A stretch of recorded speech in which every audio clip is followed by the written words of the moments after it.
1000 things that you must do after every upload. If you want to blow up on YouTube, you need to tick this box. If you want 1 million views, you need to do this. I've made nearly 60 YouTube videos and I've followed all of the advice that I'll share with you today. I created this video to save you from wasting hours of your time following advice that just doesn't work. So let's get into it. If you've heard this first one, you're not alone because I fell for it too. You need to be posting every day to grow your channel. Anyone who suggests that we do this has obviously never made a YouTube video before or just doesn't know how much time it takes. And it just sets people up for burnout and failure. I don't know about you, but I struggle to make 2 videos a week and often just make 1. I'm juggling a full-time job, a family and downtime in addition to making YouTube videos. Anyone with a job or a family can't be expected to follow this advice and make high quality content that's actually going to grow their channel. The vast majority of us would be far better off making 1 high quality video a week and being proud when we look back at what we've created. I think advice like this stems from the easy mode myth. YouTube is kind of on easy mode right now, which is something else that you need to ignore. Now, in my opinion, to suggest that there's anything remotely easy about making YouTube videos and growing a channel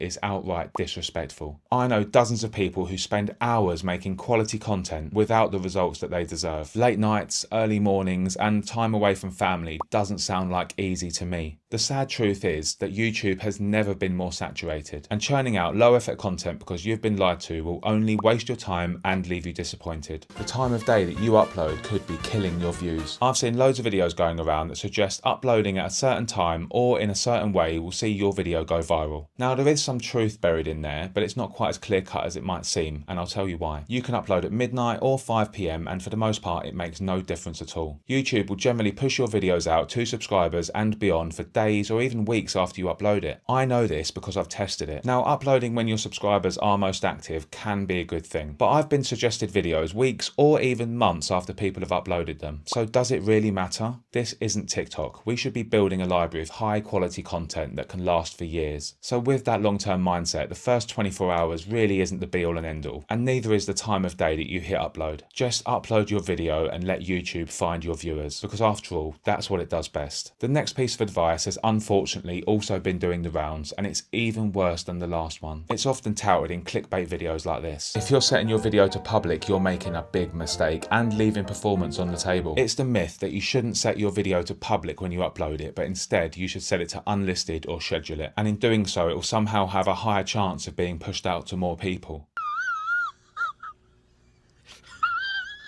Now, in fairness, I did fall for this too, but it was mostly out of desperation for views at the beginning, because we will cling on to anything we can that gives us hope. So let's break it down so that we're all clear. YouTube wants people to watch our content, because people watching our videos is how YouTube makes money. The thought that not making your video public could in some way improve the performance of your video is completely illogical. I've heard all of the arguments for this. YouTube needs time to find out what your video is about. Yes, it does. It's called processing, and it usually takes up to 30 minutes after you upload your video. That's it. YouTube knows exactly what your video is about just from the audio alone. That's why using the latest Taylor Swift song as your background music will get you a copyright strike. Ask me how I know. YouTube knows exactly what your video is about almost immediately. So upload your video, wait for it to finish processing and hit publish. It's that simple. You made the video, so post it, don't hide it. Now, there is nothing wrong with scheduling a video ahead of time. There are loads of reasons that you should do that, but the video's performance is not one of them. The next piece of advice makes me die inside a little bit every time I see some grifter talking about it. What you name your video file will make or break your channel. Let me be really clear, this does absolutely nothing. YouTube does not care what your file is called. Like I previously mentioned, it's analysing the content itself, the video, the audio, and even your viewers' behaviour after you've uploaded it. So if you're obsessing over your file name, stop. You could call it video 1 and it will still perform however it's going to perform. What really matters is the content itself, not what you call a file. This advice is left over from the early 2000s and YouTube has really moved on since then, so let's get rid of it. Now, this one is a big one and it's something that really gets on my nerves. It's also a subject that drives millions of views for people who like to push clickbait videos, and it needs to stop. If you add this hashtag to your videos, then you're guaranteed to go viral. Many years ago, when AI was still a science fiction bad guy and electric vehicles all came with remote controls, YouTube relied heavily on us telling it what our video was about. We did that through hashtags and tags, but those days are over.